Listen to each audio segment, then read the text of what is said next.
आज जो चिंता आम प्रभु वाक्य अल्प समय करवा ता आपण मैंने पाइबे मार्क तार 10 पर्व मार्क तार 10 पर्व 49 पद मार्क तार 10 पर्व 49 पद से जीशु ठिया हुई कहले ताहाकु डाक सेमने सही अंध लोकटी को डाकी कहले साहस धर उठ से तुम्भको डाकुअछंती सेमने सही अंध लोकटी को डाकी कहले साहस धर उठ से तुम्भको डाकुअछंती। ए घटना बाटिमय अंधर सुस्थता उपर आधारित आओ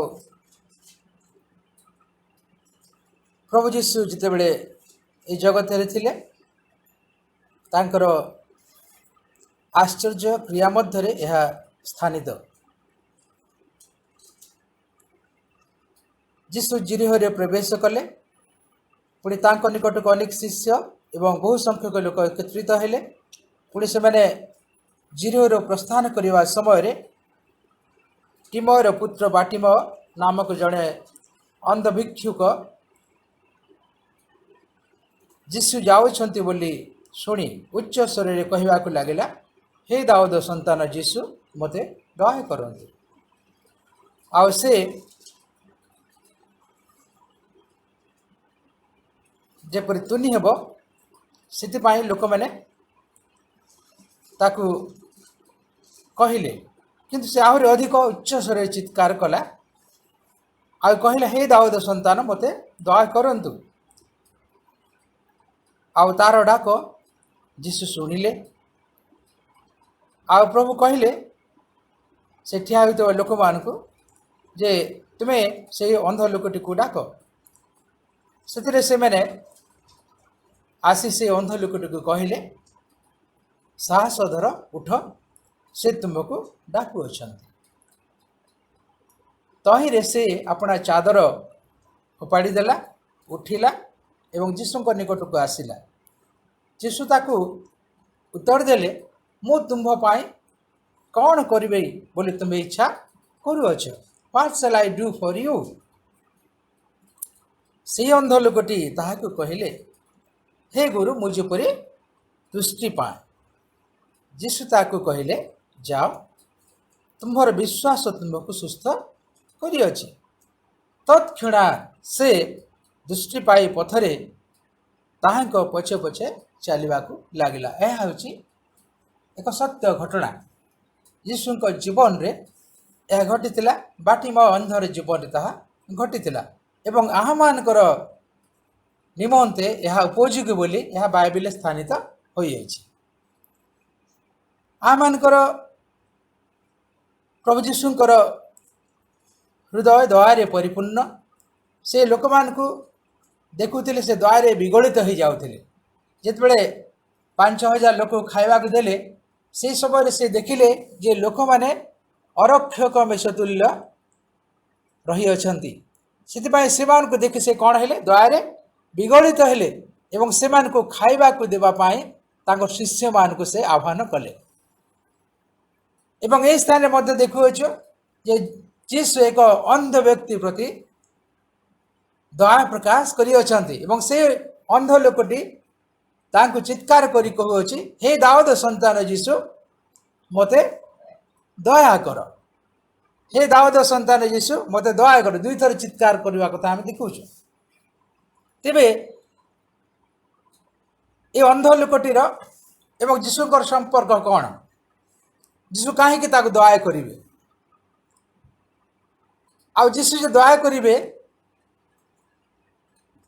ए लोकर योग्यता कौन कि जीशु ताको दया करिवे से संपर्क अल्प समय में चिंता करिबा से कौन बोले डाकू जीशु संबोधन करूअछि दाऊद संतान जीशु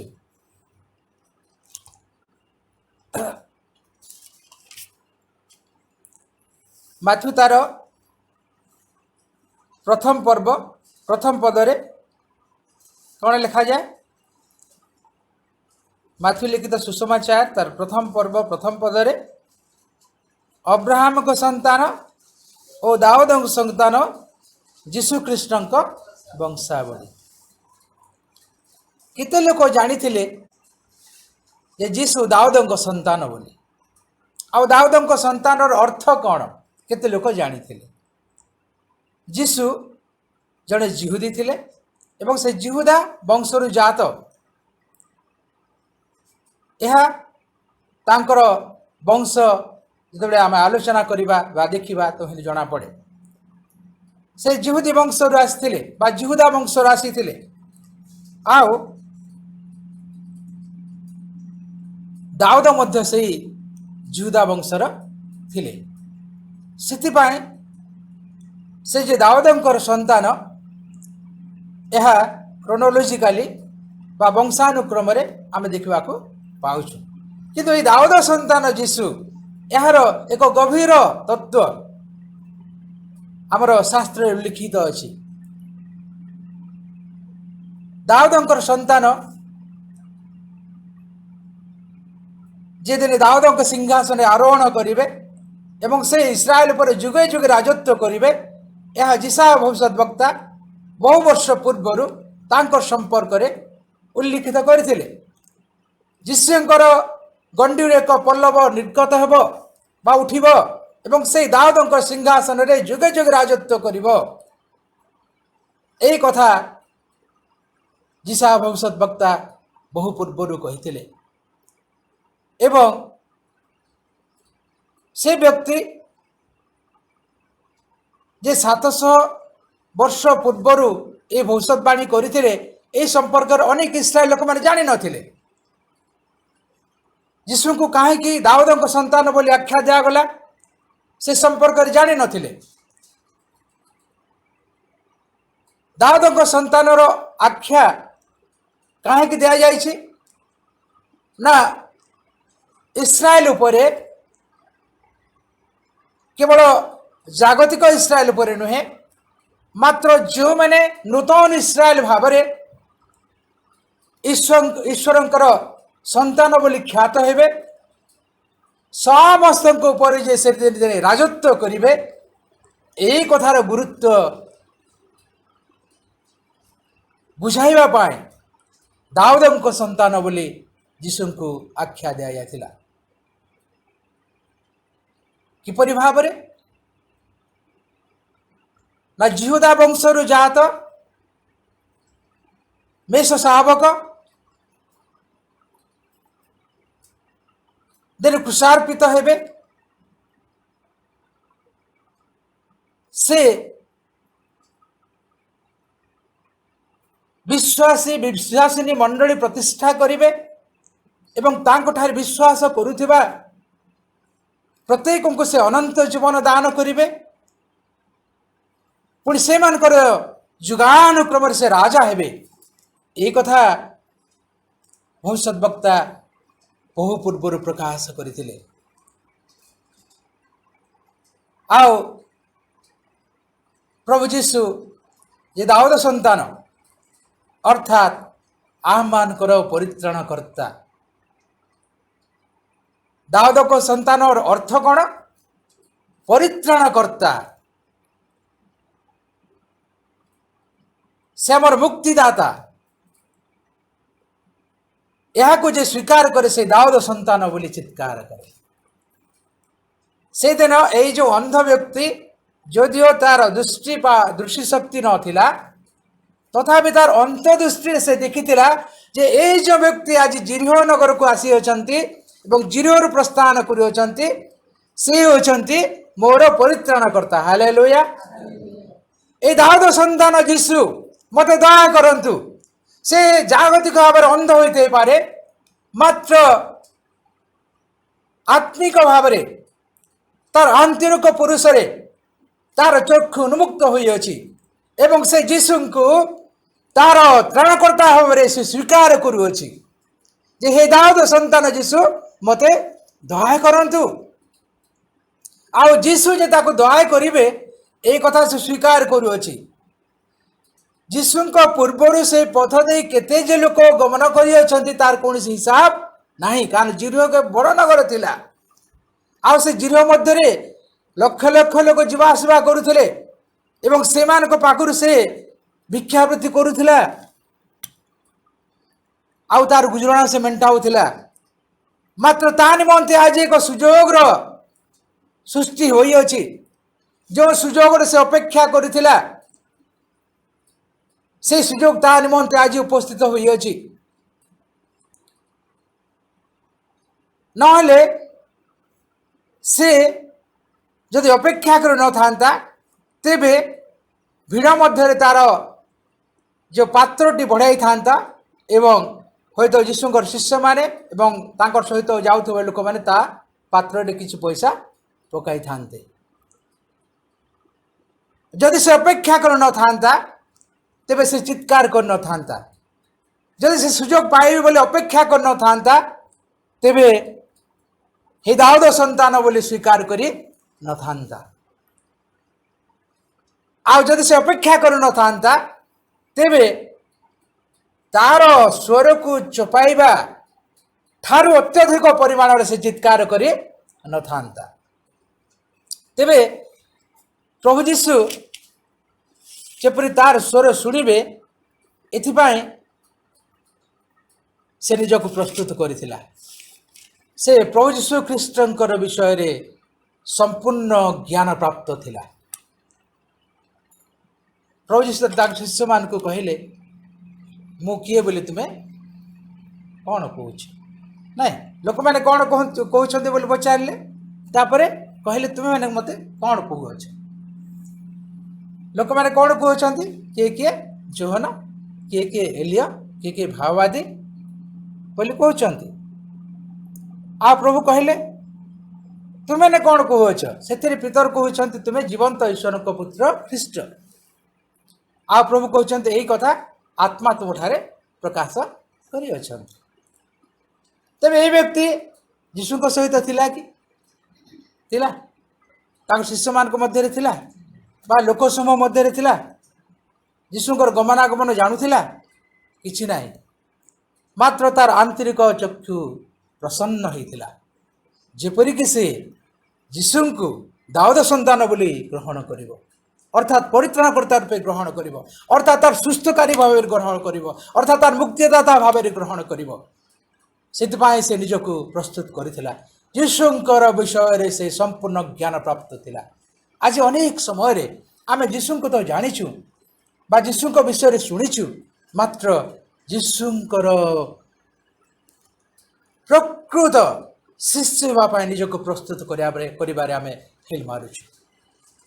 ତେବେ ଏଇ ଯେଉଁ ଅନ୍ଧ ବ୍ୟକ୍ତି ଯୀଶୁଙ୍କ ବିଷୟରେ କେବଳ ଶୁଣିଛି ତା ନୁହେଁ, ମାତ୍ର ଯୀଶୁଙ୍କ ନିଜର ପରିତ୍ରାଣକର୍ତ୍ତା ରୂପେ ଗ୍ରହଣ କରିଅଛି।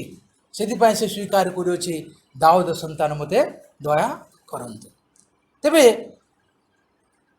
ଅନେକ ସମୟରେ ପାରିପାର୍ଶ୍ୱିକ ପରିସ୍ଥିତି ଆମମାନଙ୍କୁ ପ୍ରଭୁଙ୍କର ନିକଟବର୍ତ୍ତୀ ହେବା ପାଇଁ ବାଧା ସୃଷ୍ଟି କରିଥାଏ। ଆଉ ସେ ପାରିପାର୍ଶ୍ୱିକ ପରିସ୍ଥିତି ଦ୍ୱାରା ଆମେ ଚପା ହୋଇଯାଇଥାଉ ଆଉ ତାହାକୁ ସ୍ୱୀକାର କରି ତାଙ୍କର ପଥରେ ଗମନାଗମନ କରିବା ପାଇଁ ଆମେ ଫେଲ୍ ମାରି ଯାଇଥାଉ। ଠିକ୍ ସେହି ପ୍ରକାର ଭାବରେ ଏ ବ୍ୟକ୍ତିର ସ୍ୱରକୁ ଯେପରି ପ୍ରଭୁ ଯୀଶୁ ନ ଶୁଣିବେ ସେଥିପାଇଁ ଲୋକମାନେ ତାକୁ ଚୁପ୍ କର ବୋଲି କହିଲେ। ଲୋକମାନଙ୍କର ଦଳି ଲୋକ ହୁଏତ ଆସିଥିବେ ଏବଂ ତୁ ଚୁପ୍ କର ବୋଲି ତାକୁ ତୁନି କରାଇଥିବେ। ମାତ୍ର ଏ ବ୍ୟକ୍ତି ଅଧିକ ଚିତ୍କାର କରିଅଛି ଏବଂ ଯୀଶୁଙ୍କ ନିକଟକୁ ତାର ଭଏସ୍ ଯେପରି ପ୍ରବେଶ କରିବ ସେଥିପାଇଁ ସେ ଆର୍ତ୍ତନାଦ କରିଅଛି। ଆଉ ସେହି ସମୟରେ ପ୍ରଭୁ ତାର ସ୍ୱର ଶୁଣିଲି ତାକୁ ତାଙ୍କ ନିକଟକୁ ଆସିବା ପାଇଁ କହୁଅଛନ୍ତି। ଆଉ ସେହି ସମୟରେ ତହିଁରେ କ'ଣ ହେଇଛି?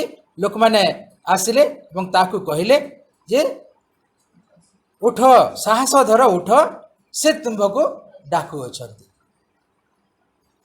ପ୍ରାଇମ୍ ମିନିଷ୍ଟର ଯଦି ଆସିବ ବଲାଙ୍ଗୀରକୁ ଆଉ ଆମର ରାଉଳ ବାବୁଙ୍କୁ କହିବେ, ରାଉଳ ଭାଇ ଉଠନ୍ତୁ, ଆପଣ ପ୍ରାଇମ୍ ମିନିଷ୍ଟର ଡାକୁଛନ୍ତି, ତାଙ୍କର ହୃଦୟ କେମିତି ହେବ? ବା ମୋତେ କହିବେ ବା ଭାଇଙ୍କୁ କହିବେ କି କେଉଁ ଭଉଣୀକୁ କହିବେ? ଆଶ୍ଚର୍ଯ୍ୟ କଥା ନୁହେଁ କି? ଆଉ ସେ ସମୟରେ ସେ ବ୍ୟକ୍ତିର ଫିଲିଂସ୍ କ'ଣ ହେଇଥିବ ଭାବନ୍ତୁ। ସାହସ ଧର, ଉଠ, ସେ ତୁମକୁ ଡାକୁଅଛନ୍ତି। ଯେଉଁ ବ୍ୟକ୍ତିଙ୍କର ବିଷୟରେ ସେ ଶୁଣିଛି, ଯେ ବ୍ୟକ୍ତିକୁ ନିଜ ହୃଦୟରେ ସେ ଗ୍ରହଣ କରିଅଛି, ତାଙ୍କର ମାନସ ପୁତ୍ର ପ୍ରଭୁ ଯୀଶୁ ଦାଉଦ ସନ୍ତାନ ସେହି ପଥ ଦେଇ ଯାଉଅଛନ୍ତି।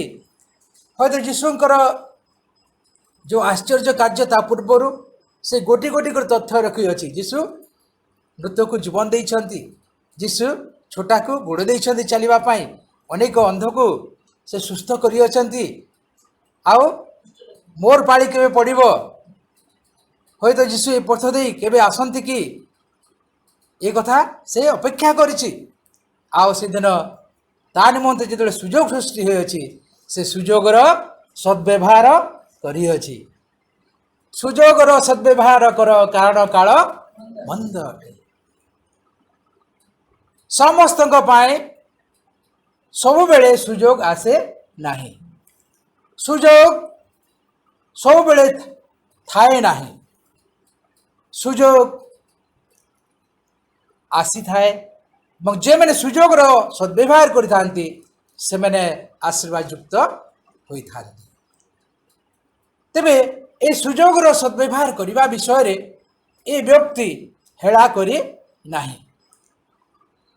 ଲୋକମାନେ ଯେତେବେଳେ ତାକୁ ଚୁପ୍ କର, ତୁନି ହଉ ବୋଲି କହିଲେ, ସେ ବସି ପଡ଼ି ନାହିଁ। ହଉ ହେଲା ତ ହେଲା, ଲୋକମାନେ ତ କହୁଛନ୍ତି, ଆଉ ମୁଁ କ'ଣ କରିବି, ମୋର ଯେଉଁ ଗୁଜରାଣ କରିବା କଥା ମୁଁ ତାହା ମୁଁ କରେ ବୋଲି ସେ କହିଲା ନାହିଁ। ମାତ୍ର ସେ ସୁଯୋଗର ସଦ୍ବ୍ୟବହାର କରିବା ପାଇଁ ପ୍ରଭୁ ଯୀଶୁଙ୍କର ପର୍ଯ୍ୟନ୍ତ ତାର ସ୍ୱରେ ସେ ଶୁଣାଇଲା। ଆଉ ପ୍ରଭୁ ଯୀଶୁ ତାକୁ କହିଲେ, ମୋ ନିକଟକୁ ତାକୁ ଆଣ, ସାହସ ଧର, ଉଠ, ସେ ତୁମ୍ଭକୁ ଡାକୁଅଛନ୍ତି। ପ୍ରତିକୂଳ ପରିସ୍ଥିତି ମଧ୍ୟରେ ଈଶ୍ୱରଙ୍କ ନିକଟକୁ ଯିବାର ଯେଉଁ ସୁଯୋଗ ଆସେ, ସେଇ ସୁଯୋଗକୁ ଯେ ଗ୍ରହଣ କରେ ବା ସେ ସୁଯୋଗକୁ ଯେ ଏଭେଲ୍ କରେ, ସେ ହିଁ ଆଶୀର୍ବାଦ ଯୁକ୍ତ ହେଇଥାଏ। ବିନା ପ୍ରତିକୂଳ ପରିସ୍ଥିତିରେ ପ୍ରଭୁଙ୍କ ନିକଟକୁ ଆସିବା ପାଇଁ ସୁଯୋଗ ମିଳେ ନାହିଁ। ଏହା ଆମେ ମନେ ରଖିବାକୁ ପଡ଼ିବ। ପ୍ରଭୁଙ୍କର ଆଶୀର୍ବାଦ ଏବଂ ପ୍ରଭୁଙ୍କର ଅନୁଗ୍ରହ ବିନା ପ୍ରତିକୂଳ ପରିସ୍ଥିତି ମଧ୍ୟରେ ଆମେ ପାଇପାରୁ ନାହୁଁ। ଏହା ଆମର ବ୍ୟକ୍ତିଗତ ଜୀବନରେ ମଧ୍ୟ ସତ୍ୟ ଅଟେ। ବିଭିନ୍ନ ପ୍ରତିକୂଳ ପରିସ୍ଥିତି ମଧ୍ୟରେ ବିଶ୍ୱାସୀକୁ ଯିବାକୁ ହୁଏ ପ୍ରଭୁଙ୍କର ସେହି ଆଶୀର୍ବାଦ ଏବଂ ଅନୁଗ୍ରହ ଟିକକ ପାଇବା ନିମନ୍ତେ। କିନ୍ତୁ ସେହି ପ୍ରତିକୂଳ ପରିସ୍ଥିତିକୁ ସାମ୍ନା କରିବା ପାଇଁ ଆମକୁ ସାହସ ଧରିବାକୁ ପଡ଼ିବ, ଆମକୁ ଉଠିବାକୁ ପଡ଼ିବ, ଆମକୁ ପ୍ରଭୁଙ୍କ ନିକଟକୁ ଆସିବାକୁ ପଡ଼ିବ। ପ୍ରତିକୂଳ ପରିସ୍ଥିତିକୁ ଲଙ୍ଘନ କରି ପ୍ରଭୁଙ୍କର ନିକଟକୁ ଆସିବା ନିମନ୍ତେ ସାହସ ଧରିବାକୁ ପଡ଼ିବ, ଉଠିବାକୁ ପଡ଼ିବ। ଆମର ବର୍ତ୍ତମାନର ପରିସ୍ଥିତିକୁ ଛାଡ଼ିକି ଏକ ନୂତନ ପର୍ଯ୍ୟାୟରେ ପହଞ୍ଚିବା ପାଇଁ ଉଠିବାକୁ ପଡ଼ିବ। ଅନେକ ସମୟରେ ମୁଁ ଯାହା ଅଛି ଠିକ୍ ଅଛି ବୋଲି ଆମେ ଚିନ୍ତା କରୁ।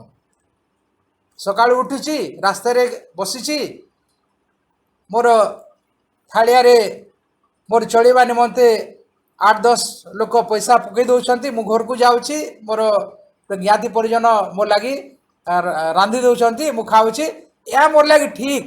ସବୁଦିନ ଏହା ଏମିତି କଲେ ତ ମୋର ସବୁ ଦିନ ସରିଯିବ, ମୁଁ ମରିଯିବି, ଚାଲିଲି ବୋଲି ଏ ଲୋକ ଚିନ୍ତା କରିଛି କି? ଚିନ୍ତା କରିଛି? ତାର ପରିସ୍ଥିତିକୁ ବଦଳାଇବା ପାଇଁ ସେ ଯେ ଅନ୍ଧ, ସେ ଜାଣିଛି ଏବଂ ତା ନିମନ୍ତେ ଚକ୍ଷୁର ଯେ ଆବଶ୍ୟକତା ରହିଅଛି ଏହା ସେ ଅନୁଭବ କରିଅଛି। ଅନେକ ସମୟରେ ଆମର ଆବଶ୍ୟକତା ପ୍ରତି ଆମେ ଦୃଷ୍ଟିପାତ କରିନଥାଉ, ଆମେ ଦେଖିନଥାଉ, ଆମେ ଚିନ୍ତା କରିନଥାଉ ଏବଂ ମୁଁ ଯାହା ଅଛି ତାହା ଠିକ୍ ବୋଲି ଆମେ ଚିନ୍ତା କରିଥାଉ। ଅନେକ ସମୟରେ ସାଧାରଣ ଭାବରେ ଜଣେ ଲୋକର ଗୋଡ଼ରେ ଘା ହେଇଛି, ସେ ଘା ଛାଡ଼ୁନାହିଁ, ସେ ଡେଲି ତାକୁ ଗୋଟେ ସଫା କରୁଛି, ପୁଣି ତା ଆର ଦିନ ପୁଣି ପୂଜ ହେଇଯାଉଛି, ତା ପରଦିନ ପୁଣି ପୂଜା ହେଉଛି, ପୁଣି ସେ ସଫା କରୁଛି, ପୁଣି ସେଇ ଘା ରହିଛି। ସେ ଘାରେ ଦିନେ 2 ଦିନ ଚାଲିବା ପାଇଁ ତାକୁ କଷ୍ଟ ହେଇଛି, ମାତ୍ର କିଛି ଦିନ ପରେ ସେ ଘା ସହିତ ବି ଚାଲୁଛି, କିଛି କଷ୍ଟ ତାକୁ ଅନୁଭବ ହେଉନାହିଁ। ଆଉ ସେ ଘାରେ ତାର ଥାଇକି ବେଣ୍ଡେଜଟେ ବାନ୍ଧିକି ସବୁଦିନ ସେ କାରବାର କରୁଛି। ଆଉ ସେ ମୁଁ ଯାହା ଅଛି ଠିକ୍ ଅଛି, ଡାକ୍ତର ପାଖକୁ ଗଲେ ମୋର ଆଙ୍ଗୁଠି ହୁଏତ କଟା ଯାଇପାରେ, ମୁଁ କାହିଁକି ଡାକ୍ତର ପାଖକୁ ଯିବି ବୋଲି ସେ ରହୁଛି। ପୂଜପୂର୍ଣ୍ଣ ଘା ଧରିକି ସେ ଜୀବନଯାତ୍ରା କରୁଛି। ତାହା ଲାଗି ବର୍ତ୍ତମାନ ତାକୁ ଠିକ୍ ଲାଗୁଛି ତାର ତ।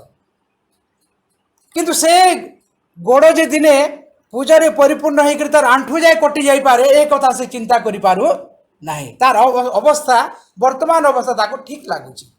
ଠିକ୍ ସେପରି ପ୍ରିୟ ବନ୍ଧୁଗଣ, ଅନେକ ସମୟରେ ଆମର ପାପପୂର୍ଣ୍ଣ ଜୀବନ ଆମକୁ ଭଲ ଲାଗିଥାଏ କିଛି ସମୟ ପାଇଁ, କିନ୍ତୁ ସେହି ପାପ ଯେ ଆମମାନଙ୍କୁ ଅନନ୍ତ ନରକକୁ ନେବ, ଏ କଥାକୁ ଆମେ ବୁଝିପାରିନଥାଉ। ମୁଁ ଠିକ୍ ଅଛି, ଏ ଅବସ୍ଥା ମୋର ଠିକ୍ ଅଛି, ଚାଲିଯିବ, କ'ଣ ହେଲା, ଠିକ୍ ଅଛି ବୋଲି ଆମେ ଚିନ୍ତା କରିଥାଉ। ମାତ୍ର ଏ ବ୍ୟକ୍ତିରୁ ଆମେ ଶିଖିବାକୁ ପାଉ, ଏ ତାର ଅନ୍ଧତ୍ୱ ହୁଏତ ତାର ଗୁଜରାଣର ଏକ ଆୟୁଧ ଥିଲା। ମନେ ରଖନ୍ତୁ, ଏ ତାର ଅନ୍ଧତ୍ୱ ସେ ଦେଖିପାରୁନଥିବାରୁ ତାର ଗୁଜରାଣ ମେଣ୍ଟାଇବା ପାଇଁ ଏହା ଗୋଟେ ଅସ୍ତ୍ର ଥିଲା ତାର। ସେଥିପାଇଁ ସେ ଲୋକମାନଙ୍କୁ ଭିକ ମାଗୁଥିଲା ଏବଂ ତାର ଅବସ୍ଥା ଦେଖି ଲୋକମାନେ ଭିକ ଦେଉଥିଲେ। ତାର ଗୁଜରାଣର ଏକ ଉପାୟ ଏହା। ମାତ୍ର ସେ ଜାଣିଥିଲା ଯେ ଏଇ ଅନ୍ଧତ୍ୱକୁ ନେଇକରି ସେ ଦୁନିଆରେ ବଞ୍ଚିପାରିବ ନାହିଁ। ତାର ବଡ଼ ପ୍ରତିବନ୍ଧକ ହେଉଛି ତାର ଅନ୍ଧତ୍ୱ। ଏହା ସେ ସ୍ୱୀକାର କରୁଥିଲା। ଯଦିଓ ଏହା ତାର ଗୁଜରାଣ ମେଣ୍ଟାଇବା ପାଇଁ ତାର ଗୋଟେ ଆୟୁଧ ଥିଲା, ତାର ଗୁଜରାଣ ବଡ଼ କଥା ନଥିଲା। ସେ ଆଖି ଯେପରି ସେ ପାଇବ, ଏହା ସେ ଚିନ୍ତା କରୁଥିଲା। ତାର ପ୍ରାଇମ୍ ନିଡ୍ କ'ଣ, ତାହା ସେ ଭଲ ଭାବରେ ଅନୁଭବ କରୁଥିଲା। ଏବଂ ଏଇ ପ୍ରାଇମ୍ ନିଡ୍କୁ କିଏ ପୂରଣ କରିପାରିବେ, ତାହା ସେ ଭଲ ଭାବରେ ଜାଣିଥିଲା ଏବଂ ସେ ସୁଯୋଗର ଅନ୍ୱେଷଣ କରୁଥିଲା। ତେବେ ଜଣେ ଅନ୍ଧ ବ୍ୟକ୍ତି ପ୍ରଭୁଙ୍କ ସାମ୍ନାରେ ଠିଆ ହେଇଛି। ଆଉ ପ୍ରଭୁ ଯୀଶୁ ତାକୁ ପଚାରୁଛନ୍ତି ଯେ ମୁଁ ତୁମ୍ଭ ପାଇଁ କ'ଣ କରିବି? ପ୍ରଭୁ ମୋତେ 10 ଟଙ୍କା ଦେଇଦିଅ। ଲୋକମାନେ ମୋତେ ଗୋଟେ ପଇସା ଦେଉଛନ୍ତି, ତୁମେ ମୋତେ 10 ଟଙ୍କା ଦେଇଦେଲେ ମୁଁ ଖୁସି ହେଇଯିବି ବୋଲି କହିଲା କି? ସେ କ'ଣ କହୁଛି? ମୁଁ ଯେପରି ଦୃଷ୍ଟି ପାଏ, ମୁଁ ଯେପରି ଦୃଷ୍ଟି ପାଏ। ଦୃଷ୍ଟି ଦାନକାରୀ ପରମେଶ୍ୱର ଯେ ଏଇ ବ୍ୟକ୍ତି, ଏହା ସେ ସ୍ୱୀକାର କରିଅଛି। ହାଲେଲୁୟା।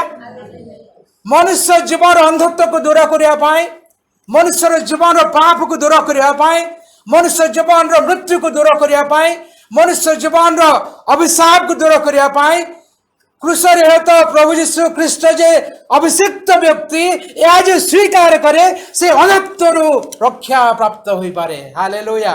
ନହେଲେ ଅନ୍ୟ କୌଣସି ଲୋକ ମନୁଷ୍ୟର ଅନ୍ଧତ୍ୱରୁ ମନୁଷ୍ୟକୁ ସୁସ୍ଥ କରିପାରିବ ନାହିଁ। ଏକମାତ୍ର ପ୍ରଭୁ ଯୀଶୁ ସେଥିପାଇଁ ଉତ୍ସର୍ଗୀକୃତ ଅଭିଷିକ୍ତ ବ୍ୟକ୍ତି, ମନୁଷ୍ୟର ଅନ୍ଧତ୍ୱରୁ ମନୁଷ୍ୟକୁ ରକ୍ଷା କରିବା ପାଇଁ। ଆଜି ସାରା ପୃଥିବୀ ଅନ୍ଧତ୍ୱରେ ପରିପୂର୍ଣ୍ଣ। ଲୋକମାନେ ଈଶ୍ୱରଙ୍କର ବ୍ୟବସ୍ଥାର ଉପଯୁକ୍ତ ବିଷୟ ଦେଖିପାରୁନାହାନ୍ତି। ମନୁଷ୍ୟର ପାପ କ୍ଷମା ନିମନ୍ତେ ଈଶ୍ୱର ଯେଉଁ ବିଧି ସୃଷ୍ଟି କରିଅଛନ୍ତି, ସେହି ବିଧିକୁ ସେମାନେ ଦେଖିବା ପାଇଁ ସକ୍ଷମ ହେଉନାହାନ୍ତି। ସମସ୍ତଙ୍କର ଚକ୍ଷୁ ଅନ୍ଧ ହୋଇଅଛି। କେବଳ ଏହି ସମୟରେ ନୁହେଁ, ସେହି ସମୟରେ ମଧ୍ୟରେ ଥିଲା। ସେଥିପାଇଁ ପ୍ରଭୁ କହିଲେ ଯେ ତୁମେ ଦେଖୁନାହ, ଅନ୍ଧ ଅଛ। ଆଉ ତୁମେମାନେ ଅନ୍ଧର ଅନ୍ଧ ପଥ ପ୍ରଦର୍ଶକ ଗଣ ଅଟ। କାହାକୁ ସେ କହିଲେ ଏ କଥା? ସାଧୁକି, ଫାରୁସି, ଯାଜକ, ମହାଯାଜକ ମାନଙ୍କୁ ଏ କଥା ସେ କହିଲେ।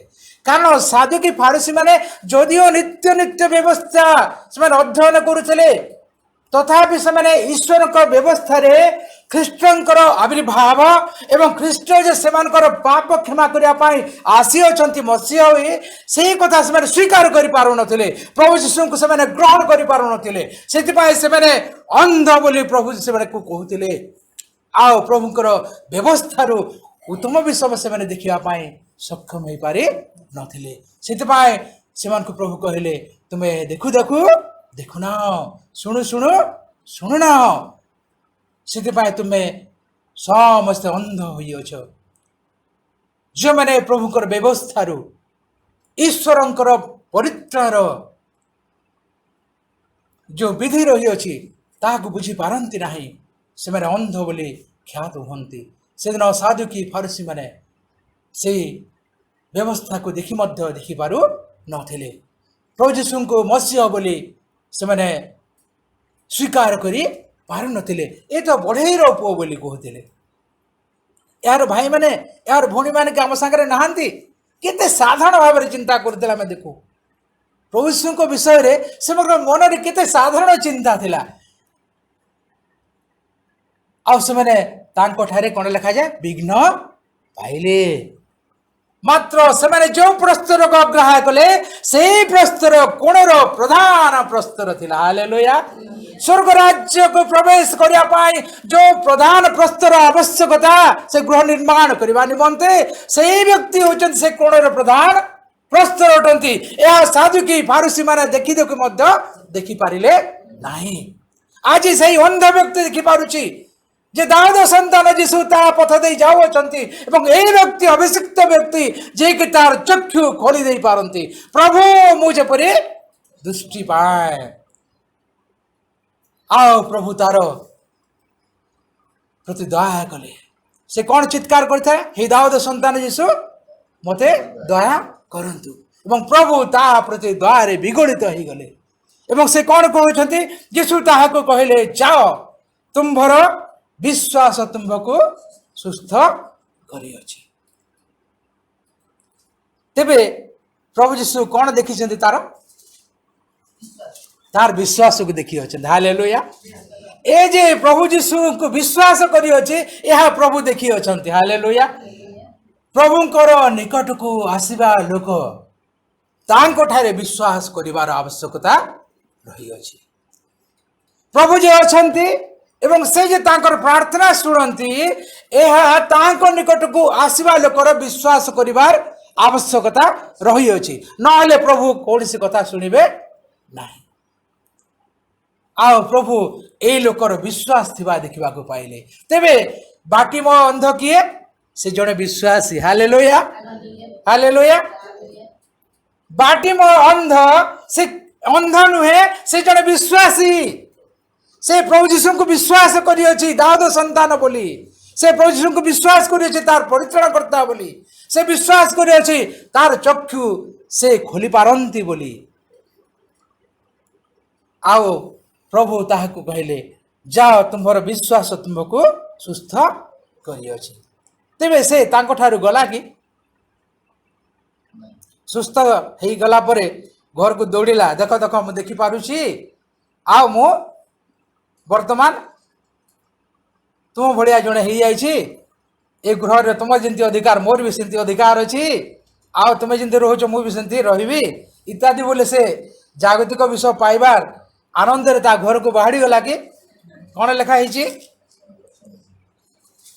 तत्क्षणा से दृष्टि पाई पथरे ताहांको पछे पछे चलवाक लगिला। तेबे जनकर पछरे कहीं चलला तार विश्वास न करथिबा व्यक्ति पछरे से चलिबो कि प्रभु ताकू तार प्राइम नीड दे देले जहाँ देखि पार नथिला तार चक्षु पाइला दृष्टि शक्ति पाइला से चलिला चली सारे पर तार व्यक्तित्व नीड विषय से चिंता करिछि कि नहीं से जीशु को पछे पछे चलवाक लगिला बोले लिखाई। तेबे अनेक समय यही कथा रे आमे फेल मारी जाई थाउ आमे अनेक प्रार्थना करूँ अनेक विषय प्रभु ठार पाऊँ किंतु प्रभुंकर पछे पछे चलवा पाई आमे फेल मारी जाई थाउ। जागतिक भाव में आमर एते समस्या आमको जर्जरित करे आमर स्वार्थ आमको एते आक्रांत करे बा पारिपार्श्विक परिस्थिति आमको ए प्रकार जोड़ी दिए जे आमे प्रभुंकर पथरे चलवा पाई सक्षम हो न थाऊ। जिते बड़े प्रभु ठार पाइबा हुए से समय अनेक प्रतिज्ञा करूँ जे प्रभु तुम्हें जदि मत आशीर्वाद करिब ए कथा देव मोर प्रार्थना शुणिब तेबे तुम पाई ए सब करी करी करी इत्यादि अनेक लिस्ट दो प्रभु अपेक्षा करती ताहा मासे 2 मास 3 मास 4 मास वर्ष भी लगी जाई पारे से मध्य आम प्रार्थना करूँ आओ जिते प्रभु दे दियंती तापर आम प्रार्थना बंद हो जाए आमर प्रार्थना बंद हो जाए आम प्रभु निकट को आसवाई भूली जाई था आओ प्रभु को धन्यवाद देवा निमंते सुधा आम भूली जाई था जेपरिक से 10 गोष्ठी विषय लिखाई से भर केते आसिले जड़े मात्र आसला 10 जन मध्य जड़े मत मात्र आसला प्रभु को धन्यवाद देला प्रभु से समय कहते आउ 9 जन कौन सुस्थ होना से 9 जन भी सुस्थ होते मात्र से आसिले ना ए व्यक्ति सुस्थ है मात्र प्रभुकर पचे पचे गमन कला आम अनेक समय सुस्थ हो सब विषय पाई जाऊँ और प्रभुकर पचे पचे गमन कर न था यह आम दुर्बलता ए दुर्बलता को आमको हटाइबा पड़ो प्रभुकर पचे पचे अवश्य आमको गमन करने को पड़ो से तार चादर फोपाड़ी देला उठिला एवं जीशु निकट को गला सुस्थ है पुणी से चादर खोजी जाई नहीं गला कि केते दूर थी सेटा चादर फोपाड़ी देख तार थाली भी फोपाड़ी देथो आउ से तार बसी जगह उठिकी से जाइथो नहीं से सुस्थ है पुणी अन्वेषण कर आसी चादर कोटी पड़ा से पुणी गोटेबी मोर थाली कोटी रहा मुझे से धरी बेला आसला जीशुकर पचे पचे गमन कला पुनर्बार आम से पाप और पूर्ण जीवन को फेरी आसू सुस्थता हेबा परे मध्य आमर पापर स्वभाव आम परित्याग कर न थाऊ आमर चादर को आम पुनर्बार अन्वेषण करूँ प्रिय बंधुगण चादर फोपाड़ी देकी जीशुकर पछे पछे गमन करिवार आवश्यकता को से अंध से दिन अनुभव कला आउ चादर नुहे आ मोर ढाल नुहे एमन मोर साथी हो पारती नहीं कारण मुझे अंध थी यह मोर साथी रे थिले वर्तमान मुझे देखी पारुछि यह मोर कौन सी काम को नुहे मुझे प्रभु विश्वास कर अनंत जीवन प्राप्त हुए मोर पाप क्षमा हुए आओ मोर पुरातन स्वभाव रे मो जीवन यापन करी नहीं यह मोर आ कौन सी काम नुहे यह मो परित्याग करने को हेबो एवं मते प्रभु प्रभुकर पचे पचे गमन करने को हेबो मोर पुरातन स्वभाव आज की मते जकड़ी के धरी कि मु परित्राण प्राप्त होगा परे मध्य आज मोर पुरातन सहाय मु आचरण करुछि कि से पापपूर्ण जीवन मु जीवन यापन करुछि कि यह मते देखा पड़ो प्रभु मत सुस्थ कर मोर चक्षु खोली दे मु परित्राण रूप आशीर्वाद रे परिपूर्ण होइछि मु आ पाप करिबि नाही तुमानकर जीवन रे पाप आउ राजती न करू मात्र अपना अपना शरीर रे ईश्वरंकर महिमा प्रकाश कर रमे तार 12 पर्व प्रथम पद रे कौन लिखा जाए तुमने अपना अपना शरीर को सजीव पवित्र ईश्वर को सुग्राह्य रूपे उत्सर्ग कर यह तो तुम युक्तियुक्त उपासना अतएव हे भाई माने मु तुम ईश्वर को दया हेतु विनती करुअछि तुमने अपना अपना शरीर को सजीव पवित्र और ईश्वर को सुग्राह्य रूपे उत्सर्ग कर यह तो तुम युक्तियुक्त उपासना तुम मत शरीर पर पाप आउ राजती न करो से बाटी मो अंधर सहित चादर जो संपर्क थिला तार ढाल जो संपर्क थिला से संपर्क से अंत घटिला एक नूतन संपर्क प्रभु यीशु ख्रीष्टंकर सहित जोड़ी हो गला एवं प्रभु यीशु ख्रीष्टंकर पछे पछे से गमन कला यह हूँ विश्वासी जीवन सत्यता यह हूँ विश्वासी जीवन अनुकरणीय विषय आमे प्रभु को स्वीकार करुचु तेबे प्रभुकर पछे पछे अनुगमन करने को पड़ो प्रभु कहले जे मोर अनुगमन करने को इच्छा करे से अपना भ्राता भग्नी स्वामी स्त्री पिता माता समस्त को परित्याग करे मोहर कृष घरे मोहर पछे पछे अनुगमन कर आसीब दुख निंदा ताड़ना केते एही जीवन रे ଧରି ଧୈର୍ଯ୍ୟ ସାହସ ବିଶ୍ୱାସ ଚାଲରେ ଆଗେଇ ଚାଲରେ ପ୍ରଭୁଙ୍କର ପଛେ ପଛେ ଗମନ କରିବା ପାଇଁ ଆସିବ ଦୁଃଖ ନିନ୍ଦା ତାଡ଼ନା ଅନେକ ବାଧାବିଘ୍ନ।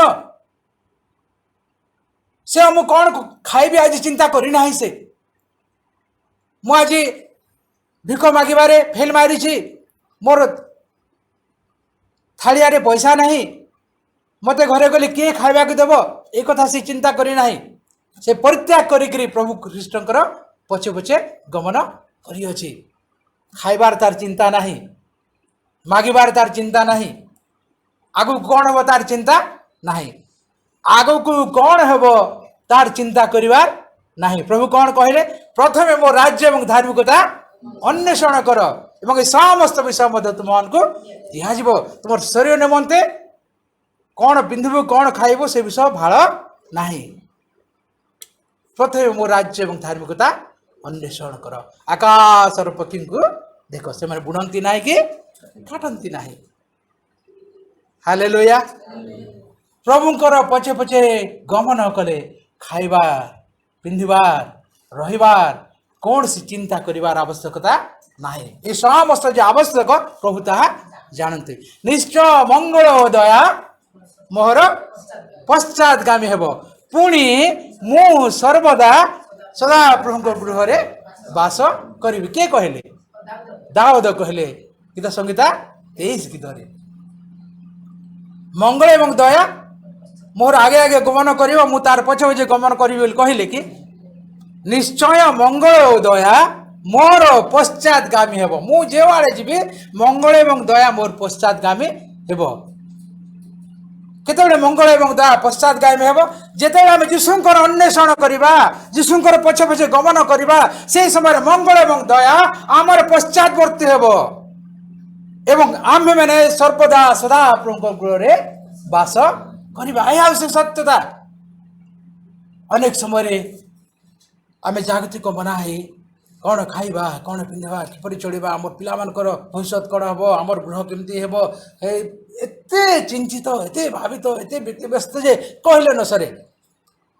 ଆମେ ଚିନ୍ତା କରି କରି ବ୍ଲଡ଼ ପ୍ରେସର ହେଇଯାଉଛି, ଚିନ୍ତା କରି କରି ସୁଗର ହେଇଯାଉଛି, ଚିନ୍ତା କରି କରି ଆମର ହାତ ଗୋଡ଼ ପେନ୍ ହେଇଯାଉଛି, ନିଦ ହେଉନାହିଁ, ଇତ୍ୟାଦି କେତେ କଥା। ମାତ୍ର ପ୍ରଭୁ କହୁଛନ୍ତି ପ୍ରଥମେ ମୋ ରାଜ୍ୟ ଏବଂ ଧାର୍ମିକତା ଅନ୍ୱେଷଣ କର ଏବଂ ଏ ସମସ୍ତ ବିଷୟ ମଧ୍ୟ ତୁମମାନଙ୍କୁ ଦିଆଯିବ। ଏ ବ୍ୟକ୍ତି ପ୍ରଭୁଙ୍କର ପଛେ ପଛେ ଚାଲିବାର ଅର୍ଥ କ'ଣ? ତାଙ୍କ ରାଜ୍ୟ ଏବଂ ଧାର୍ମିକତାର ଅନ୍ୱେଷଣ କରିଅଛି। ଦୃଷ୍ଟି ପ୍ରାପ୍ତ ହେଲା ପରେ ତାର କାର୍ଯ୍ୟ ହେଉଛି ପ୍ରଭୁ ଖ୍ରୀଷ୍ଟଙ୍କର ପଛେ ପଛେ ଗମନ କରିବା। ଆଜି ମଧ୍ୟ ଆମେ ଦୃଷ୍ଟିପ୍ରାପ୍ତ ହୋଇଅଛୁ, ଆମେ ଅନ୍ଧ ନହୁଁ, କାରଣ ଈଶ୍ୱରଙ୍କର ବ୍ୟବସ୍ଥାର ଉପଯୁକ୍ତ ବିଷୟ ଆମମାନଙ୍କୁ ପ୍ରଭୁ ଦେଖାଇ ଅଛନ୍ତି ଏବଂ ନାଜରେତୀୟ ଯୀଶୁ ଯେ ପରିତ୍ରାଣ କର୍ତ୍ତା, ଏହା ଆମକୁ ସ୍ୱୀକାର କରି ଅନନ୍ତ ଜୀବନ ପ୍ରାପ୍ତ ହେବା ପାଇଁ ପ୍ରଭୁ ଆମକୁ ସୁଯୋଗ ଦେଇଅଛନ୍ତି। ଜଗତରେ ଅନେକ ଲୋକ ଏ ସତ୍ୟତାକୁ ଜାଣିନାହାନ୍ତି ବା ଏହା ସେମାନେ ଗ୍ରହଣ କରି ନାହାନ୍ତି। ବର୍ତ୍ତମାନ ସୁଦ୍ଧା ସେମାନେ ଅନ୍ଧ ଅଛନ୍ତି, ସେମାନେ ଦେଖିପାରୁ ନାହାନ୍ତି। ମାତ୍ର ପ୍ରଭୁ ଆମମାନଙ୍କୁ ସୁଯୋଗ ଦେଇଅଛନ୍ତି ଯେପରି ତାଙ୍କର ବ୍ୟବସ୍ଥାର ଉତ୍ତମ ବିଷୟ ଆମେ ଦେଖିବାକୁ ପ୍ରାପ୍ତ ହୋଇଅଛୁ। ପୁଣି ପ୍ରଭୁଙ୍କୁ ଆପଣାର ବ୍ୟକ୍ତିଗତ ତ୍ରାଣକର୍ତ୍ତା ଭାବରେ ଗ୍ରହଣ କରିଅଛୁ। ଏ ସୁଯୋଗ ପ୍ରାପ୍ତ ହେଲା ପରେ ଆମେ କି ପୁନର୍ବାର ଆମର ଚାଦରକୁ ଅନ୍ୱେଷଣ କରିଯିବା କି, ଆମର ଥାଳିଆକୁ ଅନ୍ୱେଷଣ ଆମେ କରିଯିବା କି? ସେଦିନ ଅପବାୟୀ ପୁତ୍ର ଯେତେବେଳେ ପିତାଙ୍କ ନିକଟକୁ ଫେରିଅଛି, ସେ ସମୟରେ ତାର ସହିତ ତାର ଘୁଷୁରିକୁ ସେ ଆଣି ନାହିଁ। ଘୁଷୁରିକୁ ନେଇକି ଆସିଲା କି, ତାର ସିମ୍ବକୁ ନେଇକିରି ଆସିଲା କି? ସେ ଯେଉଁ ସ୍ଥାନରେ ବସିଥିଲା ଭାବନା କଲା ଯେ ମୋର ପିତାଙ୍କ ଗୃହରେ ଅନେକ ଖାଦ୍ୟ ଅଛି ଆଉ ମୁଁ ଏ ସ୍ଥାନରେ ଭୋକରେ ମରୁଅଛି। ସେ କ'ଣ କଲା? ଉଠିଲା ଏବଂ ସେ ପିତାଙ୍କ ନିକଟକୁ ଗମନ କଲା। ମୋ ସହିତ ମୋର ଘୁଷୁରିକୁ ବି ନେଇକରି ଯାଏ ବୋଲି କହି ନାହିଁ। ଯେଉଁ ଶିମ୍ବ ମୁଁ ଖାଉଥିଲି, କିଶୋରୀମାନଙ୍କର ଶିମ୍ବ, ତାହାକୁ ନେଇକରି ଯାଏ ବୋଲି ସେ କହି ନାହିଁ। ସବୁକୁ ପରିତ୍ୟାଗ କଲା ସେ ଏବଂ ଆସିଲା ପିତାଙ୍କ ନିକଟକୁ ଗମନ କଲା। ପିତା ଦୂରରୁ ତାକୁ ଦେଖି ଆଲିଙ୍ଗନ କରିଅଛନ୍ତି। କିଛି ପରିତ୍ୟାଗ କରିବାକୁ ପଡ଼ିବ। पापपूर्ण जीवन को परित्याग करने पड़ो तेज जाए आम ईश्वर सानिध्य आग को बढ़ी पार पाप को नहीं आम कदापि पवित्र परमेश्वर सानिध्य लाभ कर तेणुक प्रभु आम को साहस धरवाई कहते साहस कहीं धरवा प्रभु जिते कहते जे साहस धर उठ से तुम्हें डाकुअंट ये साहस धरवा कहीं कारण जगत रे भय अच्छी जगत रे भय अच्छी आम विभिन्न प्रकार भयातुर हो पड़ू आमर आर्थिक भय रही मोर पैसा ना कि चलि सारा गोटे भय आम रही रोजगार केते कर पैसा के जोगाड़ कले मो परिवार चलिए से चलबार गोटे भय रही आर्थिक अनाटन भय रही आमर स्वास्थ्यगत भय रही नाई जब मु दुर्बल हो पड़ी स्वास्थ्य अस्वास्थ्यवान हो पारि पड़ी मत भय लगे कि मरीजी बोलिक मृत्युर भय रही जे मुझे ये जगत मरीजी तार बहुत सबुठ बड़ भय नाई मृत्युर भय रही अच्छी तापरे सामाजिक भय रही अच्छी समाज लोक कौन कहे या गोटे भय रही अच्छी ये सब जो भय बहुत भय रही अच्छे भय विभिन्न प्रकार भय रही अच्छी एवं ये भय न कर बोली प्रभु अनेक समय कही अच्छे शिष्य मान को भी कही अच्छे एक सार ए लोक को साहस दर बोली कहते एवं पुरातन नियम साहस धर बोली प्रभु अनेक प्रिय लोक मान को कहू अच्छे कारण जगत रे भय रही अच्छी जगत रे प्रतिबंधक रही अच्छी जगत आम को आग को बढ़ा को देव ना ये कथा प्रभु जानती से साहस देवाई से कहू अच्छे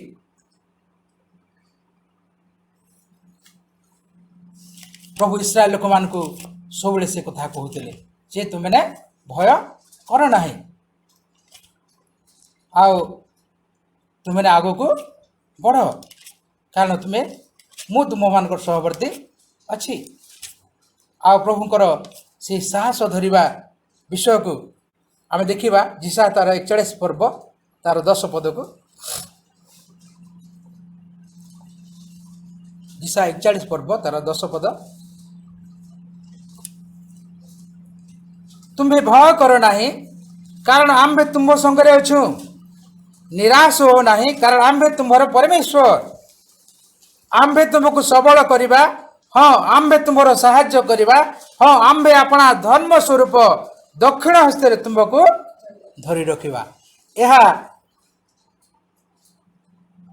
बाटिम अंध प्रति प्रभुंकर वाक्य अटे हालेलुया निराश होइथवा लोक मान प्रति भरोसा युक्त वाक्य अटे प्रभु एक कथा आज आम मान सम्मुखें उपस्थापन करुअछंती जे तुम्हें भय कर नाही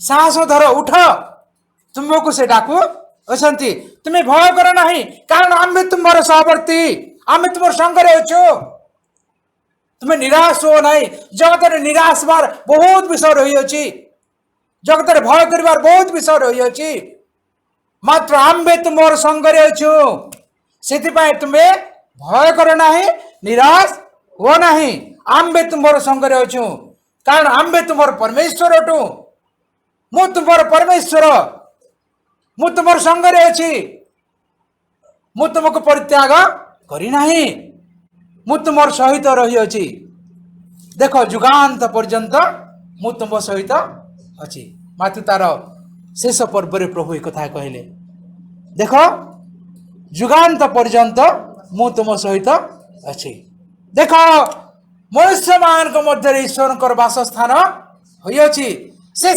परमेश्वर हेबे पुणी से लोक परमेश्वर वाक्य अति प्रांजल एवं स्पष्ट अटे प्रभु कहते तुम्हें भय कर नाही कारण आम्भे तुम संगे अच्छु निराश हो नाही कारण आम तुम्हार परमेश्वर अच्छु आम्भे तुमको सबल करिबा आम्भे तुमर चक्षु फुटाई अच्छु आम्भे तुमर जत्न तत्व अवश्य नेबा आम्भे तुमर सहित अच्छु आम्भे तुमको सबल करिबा आम्भे तुमर साहाय्य करिबा साहाय्यकारी कहीं नथिले मध्य आमर चिंता करिबार ନାହିଁ। ତାହା ଆର୍ଥିକ ସମସ୍ୟା ହେଉ ପ୍ରଭୁ ଆର୍ଥିକ ସମସ୍ୟାରେ ଆମକୁ ଉଦ୍ଧାର କରିବେ।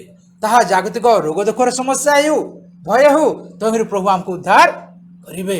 ତାହା ଯେକୌଣସି ପରିବେଶର ଭୟ ହେଉ ବା ସମସ୍ୟା ହେଉ ସମସ୍ତ ବିଷୟରୁ ପ୍ରଭୁ ଆମକୁ ଉଦ୍ଧାର କରିବେ। ସେ ଆମକୁ ସାହାଯ୍ୟ କରିବେ ଏବଂ ପ୍ରଭୁ ଯୀଶୁ ଯାହାକୁ ସାହାଯ୍ୟ କରିବେ, ପ୍ରଭୁ ଈଶ୍ୱର ଯାହାର ସାହାଯ୍ୟକାରୀ ତାହାର ବିପକ୍ଷ କିଏ ହେଇପାରେ? ସେ କହୁଛନ୍ତି ଆମ୍ଭେ ତୁମର ସାହାଯ୍ୟ କରିବା। ପୁଣି ଆମ୍ଭେ ଆପଣା ଧର୍ମ ରୂପ ଦକ୍ଷିଣ ହସ୍ତରେ ତୁମ୍ଭକୁ ଧରି ରଖିବା। ପ୍ରଭୁଙ୍କର ଅଭବାଣୀ ଆମ ସହିତ ଅଛି। ଆମେ ନିରାଶ ହେବା ନାହିଁ, ଆମେ ହତାଶ ହେବା ନାହିଁ। ମୂଷା ମୃତ୍ୟୁବରଣ କରିଅଛନ୍ତି। ଏକ ବିଷମ ପରିସ୍ଥିତି ମଧ୍ୟରେ ଲକ୍ଷ ଲକ୍ଷ ଇସ୍ରାଏଲ ଲୋକମାନେ ବର୍ତ୍ତମାନ ପ୍ରାନ୍ତରରେ ଟେଣ୍ଟ ପକେଇକିରି ଅଛନ୍ତି। ଯେଉଁ ବ୍ୟକ୍ତିଙ୍କର ନେତୃତ୍ୱରେ ସେମାନେ ମିଶରରୁ ବାହାରିଲେ ଆଜି ସେ ବ୍ୟକ୍ତି ମୃତ୍ୟୁବରଣ କରିଅଛନ୍ତି। ତାଙ୍କୁ ନେତୃତ୍ୱ ଦେବା ପାଇଁ ଆଉ କେହି ନାହିଁ। ସେମାନେ କୁଆଡ଼େ ଯିବେ? ଚାରିଆଡ଼େ ଶତ୍ରୁ ଘେରି ରହିଛନ୍ତି। ସେମାନଙ୍କର ସମ୍ମୁଖରେ ପଥ ଦେଖାଯାଉ ନାହିଁ। ସେହି ସମୟରେ ନୁନର ପୁତ୍ର ଜିହୁସଙ୍କ ନିକଟରେ ସଦାପ୍ରଭୁଙ୍କର ବାକ୍ୟ ଉପସ୍ଥିତ ହେଇଅଛି। ପ୍ରଭୁ ତାହାଙ୍କୁ କହୁଛନ୍ତି ସାହସ ଧର। ଜିହୁସ ତାର ଏକ ପର୍ବ ଜିହୁସ ପୁସ୍ତକ ତାର ଏକ ପର୍ବ ତାର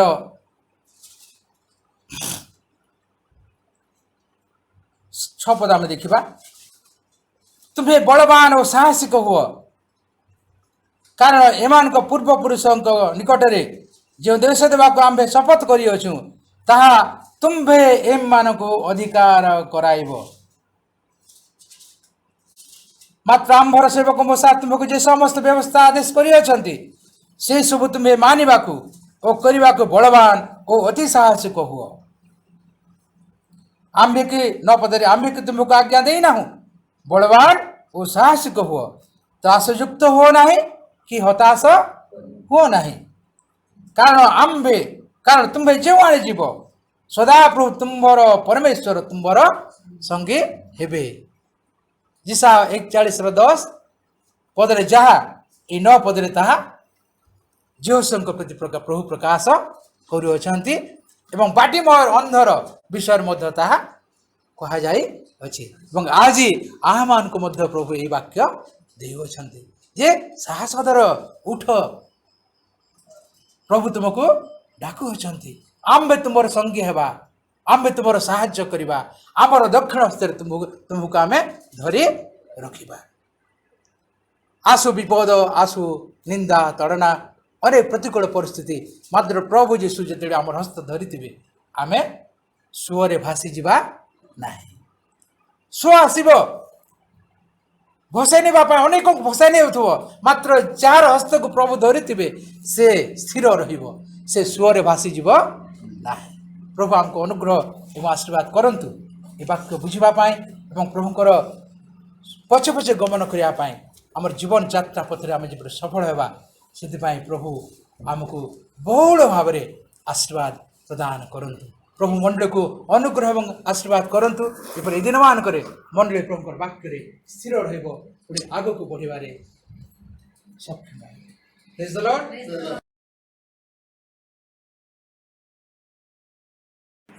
ସାହସ ଧର, ତୁମ୍ଭ ସାହା ପରମେଶ୍ୱର, ବିଶ୍ୱାସୀ ହେ ସାହସ ଧର, ତୁମ୍ଭ ସାହା ପରମେଶ୍ୱର, ବିଶ୍ୱାସର ଉତ୍ତମ ଯୁଦ୍ଧେ ସର୍ବଦା ପ୍ରାଣପଣ କର, ବିଶ୍ୱାସର ଉତ୍ତମ ଯୁଦ୍ଧେ ସର୍ବଦା ପ୍ରାଣପଣ କର, ସର୍ବଦା ପ୍ରାଣପଣ କର, ବିଶ୍ୱାସୀ ହେ ସାହସ ଧର, ତୁମ୍ଭ ସାହା ପରମେଶ୍ୱର, विश्वासी हे साहस धर परमेश्वर ସେଥିପାଇଁ ପରା ତୁମେ ହୋଇଛ ଉଚ୍ଚା ଅନେକ ସାକ୍ଷୀଙ୍କ ଆଗେ ସାକ୍ଷ୍ୟ ବିଦେଇକ ସେଥିପାଇଁ ପରା ତୁମେ ହୋଇଛ ଉଚ୍ଚା ଅନେକ ସାକ୍ଷୀଙ୍କ ଆଗେ ସାକ୍ଷ୍ୟ ବିଦେଇକ ଅନନ୍ତ ଜୀବନ ଧନ স্বর্গীয় মুকুট অনন্ত জীবন ধন স্বর্গীয় মুকুট হইবরে নিচে তোমার হইবরে নিচে তোমার বিশ্বজিরে তুম্ব সাহা পরমেশ্বর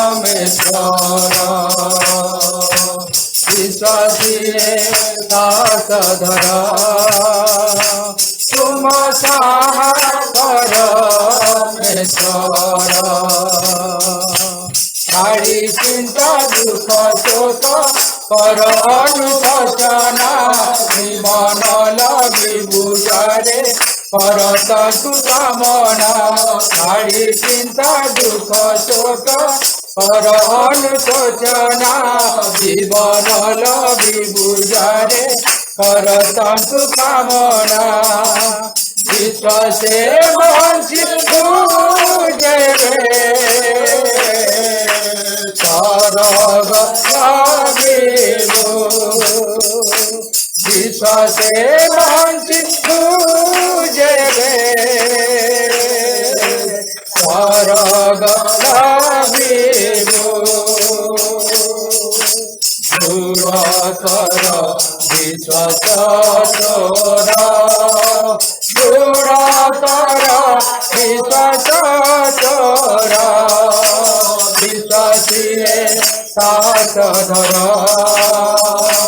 तुम परमेश्वर विश्वासी साहस धर तुम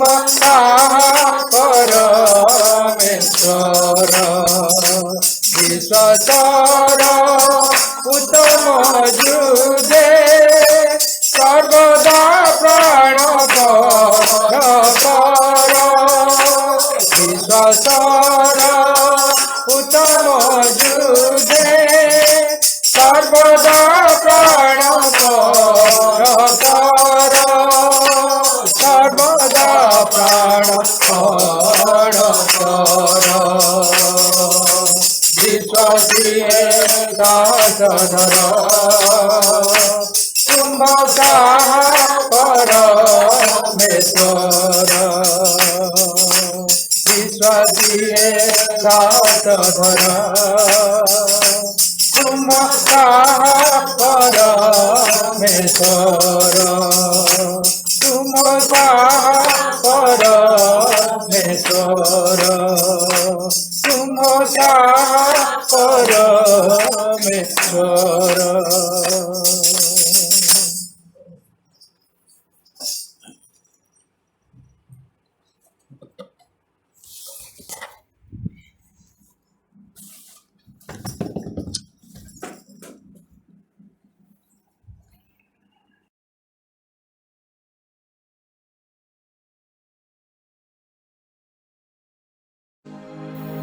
आशीर्वाद